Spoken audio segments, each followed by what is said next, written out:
All right, Matt, we continue to review the Buckeyes' loss at Wisconsin with Bucknuts.com. Steve Hellwagon, we mentioned it all week long about the importance of trying to stop Wisconsin's running game. Badgers bring so much at you with their size up front. And, when you think about what Ohio State lost defensively last year, they lost a lot of size inside with Todd Denlinger and Doug Worthington to graduation. They kind of got pushed around a little bit up front. Yeah, Ohio State's depth and their bulk, let's just say, on the defensive line was put to the test in this game, and I think that this is the first game this season where it's really, really come back to bite them. The fact that they don't have a lot of depth up front, and the players that they do have there, other than Jonathan Hankins, who tips the scale at 330, are not all that big. Wisconsin's line 6'6", 325. They average across there. They had their way with Ohio State for most of this game.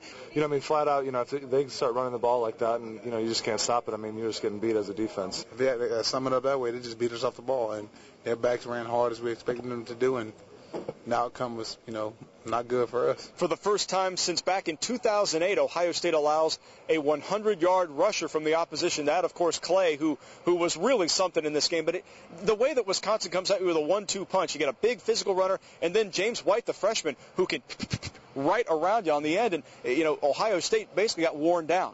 Definitely. When they were able to put those two running backs in the game, they had a fresh guy in the game at all times, so they got tremendous dividends out of that. And then coming off of that, the job that Scott Tolzien did, my goodness, 13 of 16 passing, and every time they needed a clutch play to move the sticks, Nick Toon several times, Gilreath a couple times as well. They just had the plan to beat Ohio State. One thing to talk about football, another thing to draw it on the board, and then the real part's execution. And they executed. 5 games remain for Ohio State. A lot of their goals are still very much in play, and it starts next week with the Purdue Boilermakers. Don't you know Ohio State has a score to settle with the guys from West Lafayette? Matt, let's go back to you.